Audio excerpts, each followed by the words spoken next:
Welcome to today's video. Today I have a bit of different video for you and I will be showing you my 10 favorite Neocolor II acrylic crayons for landscape painting.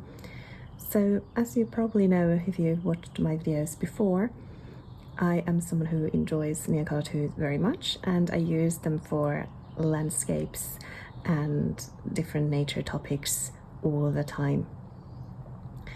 This is my current selection of Neocolor IIs. I have, I'm not sure how many, but not the whole entire collection that I know is available.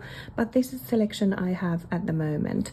And I have first I acquired this box, which included the basic colors. And then I have added a few other colors as I've gone along and as I've seen that what kind of colors I've been missing. There are some colors that have been used much less than others, and I am kind of challenging myself to use them a bit more, but it is pretty obvious to me which colors are my favorites.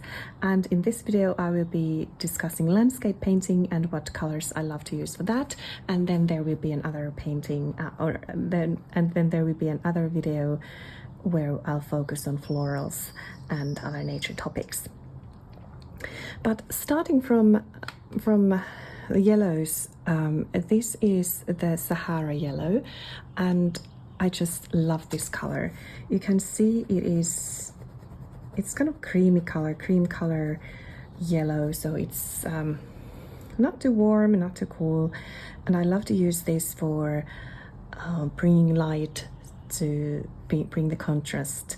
So wherever the sun is hitting, for example in trees or grass, Sahara yellow is beautiful color to bring that light more visible.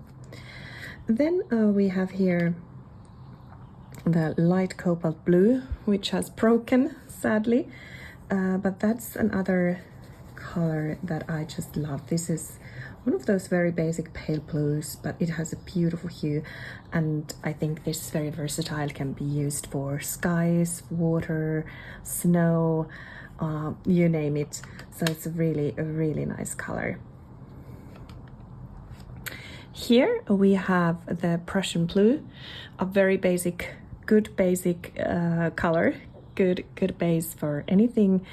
All the shadows, I love to use this for shadows and darker areas in water or snow shadows or evening and night scenes. A very beautiful dark blue. Then we have the three greens that are my favorite greens. First one being olive. This is the darker olive color. It is what I would say a very nice darker, as said, olive green, but this is very good for any kind of forests or darker areas in grass or things like that. Then we have here moss green, again kind of basic green, but this is a bit more light and a bit more yellowy green, and again I think this is like super versatile for trees or any kind of foliage. It's really a really nice color. And then next is light olive, and light olive is, I think, a color that everyone loves who loves to have any kind of nature topics on their art table. So this is again very versatile to use, and also a really nice mixing color. I'd say it works beautifully when mixing with other colors. For example, bring some yellow to it, it's really nice. Then we come to the more kind of brown and gray area. So here is Payne's Gray, and I really like this Payne's Gray. I think this is a bit different from many other Payne's Gray. This is very blue, so this more, and I really like this Payne's Gray. This is very bluish Payne's Gray, but very versatile for different use. So for example, for shadows or rocks. I love to use this for birds. So very versatile color. Then here is a raw umber. When I first got this set, I didn't actually like this color too much. I thought it was very dark and moody and not really my style, this very kind of cool dark brown.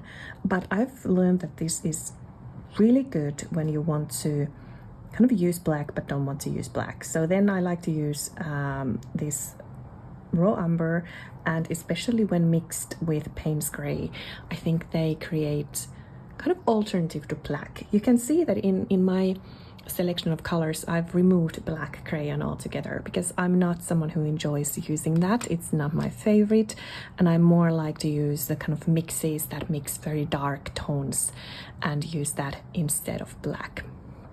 And then to end with, I have two browns first, or kind of neutral, and then to end with I have two more natural brownie colors. So first is cinnamon.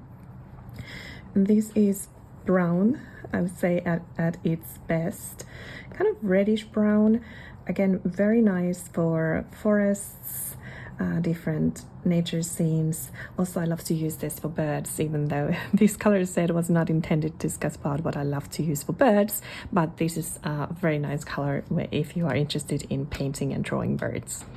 And then last but not least, ochre. I think it's a color that is again very basic and kind of good base for anyone who has nature topics, and again very good basic color and very nice mixing color as well.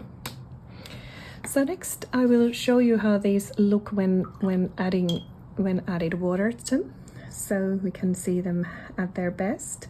This was the Sahara yellow, and you can see it's very beautiful light yellow with a very creamy tone. Really pretty. Next we have the blues, and this, I think, the light cobalt blue really shines when you add water. It's so beautiful, it's very airy, it's that perfect pale blue that is so good for, well, pretty much anything. And then the darker blue, Prussian blue, and when adding water you can see how it really comes alive and how beautiful and bright it is. It is really stunning. And if you are someone who paints or draws winter scenes, I would highly recommend you to test this blue out. And then let's move to our greens, and when adding water you can again see how they come alive and how beautiful and creamy they are. This is of course what's the best in Neocolor II, is that the creaminess, that when you add water they become this very, I would say, like a gouache kind of texture, consistence, and it's really when they are at their best. Can you see how beautifully yellow the light olive is? It's just gorgeous. And then let's move to the olive row. And here you can see what I meant when I said that this Payne's Gray is pretty bluish, which makes it absolutely beautiful color for shadows. It's just gorgeous. And browns, here again, this is probably why I was not so happy with the raw umber first. When I watched it and I swatched it and looked at it being unactivated, it looked very dark and dull, but when you add water it actually becomes very beautiful and lively.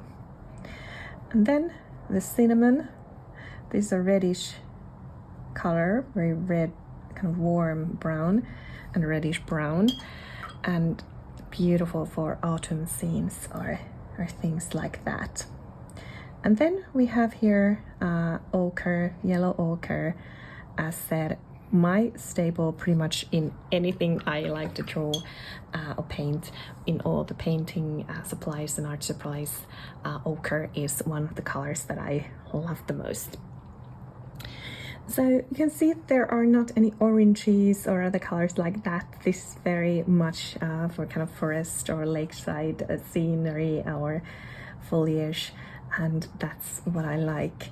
It's a very basic color palette with only 10 colors, but I'd say that this takes you a long way if you wanted to paint something simple.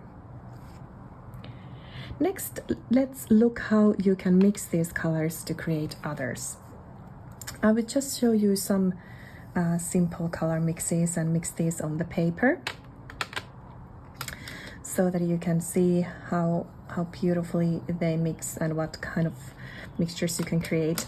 And this is of course to tell you that, and again show you that you don't need to have all the colors in your selection of colors. You can actually go along with only few to start with and then build your selection as you go. Look at this beautiful mixture of ochre mixed with Prussian blue. Isn't that beautiful ocean green? It is stunning, stunning color. Next, I will show you my favorite alternative for black. That would include the raw umber mixed with Payne's gray. And let's see what kind of dark, beautiful tone that creates. Look at this. Oh, look at this. It's so beautiful. It's like dark gray, kind of warm. It's this beautiful dark gray, really versatile color as well. Then I want to show you the cobalt blue mixed with just a little bit of this ochre. And what can we come out of that?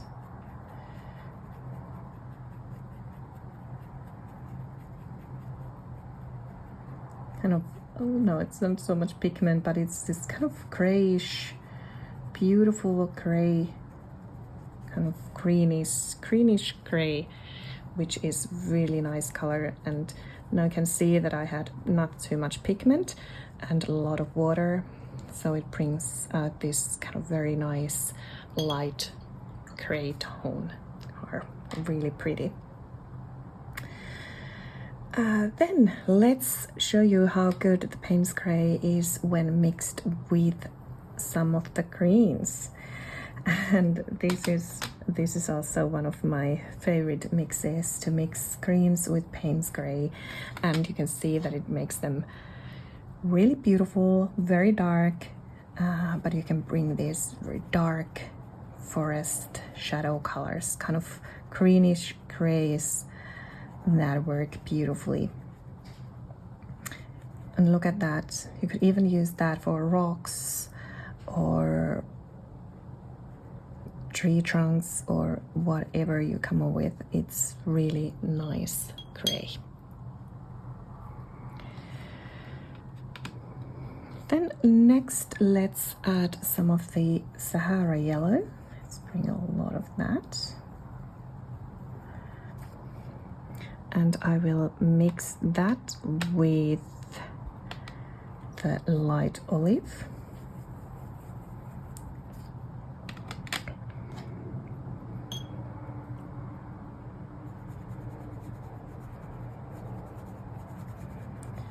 And as can be expected, it gives you a beautiful, very light green.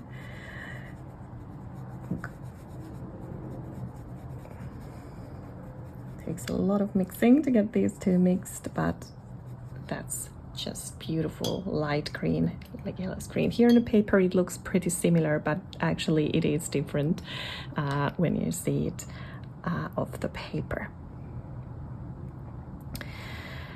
So these were just a few of the mixes that I wanted to show you.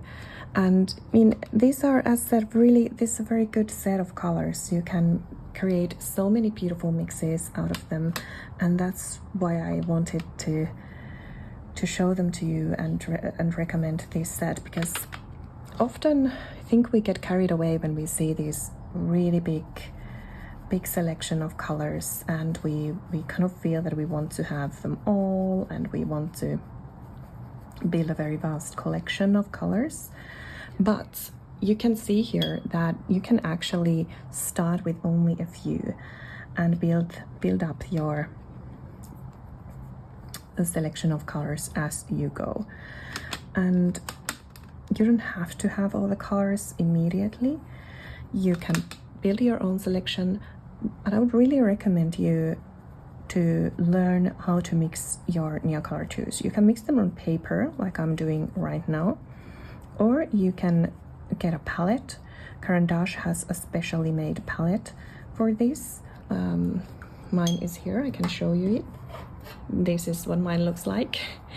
And you can see that I leave the mixes here that I mixed. So this is a palette solely for my Neocolor IIs, and I leave the mixes here because I can reactivate them. And this is the kind of best thing about the palette, that you can reactivate the mixes and continue to paint with them really easily. They become like gouache or watercolor, so that's really nice. But you can also, instead of having these kind of official palettes, you can use for example a cutting board, which has a bit of scratchy finish to it, so that's essential, so that when you take your Neocolor you can add it easily, add the pigment easily to the cutting board. Or you can use a scrap piece of paper as your palette as well. Again, encourage you to learn your colors, learn how to mix them, and see what kind of beautiful new tones you can create, new colors you can create. And often when you mix the colors, they become much more, I would say, natural. So they are usually perfect for landscapes or any kind of natural topics. When you mix the colors, you can create such pretty variants, and that's, I think, one of the best things there is. So that was today's video, and I hope you've enjoyed it. Please let me know if you have some of your favorite colors for landscape painting or drawing. I would be very happy to hear. And I will be back with another video where I show you my favorite colors for kind of botanical paintings. So flowers, or maybe butterflies, something colorful. So let's stay in touch, and that video is coming your way soon. I will see you then, and I hope that you will enjoy your art journey and your water-soluble crayons. Until then, bye for now.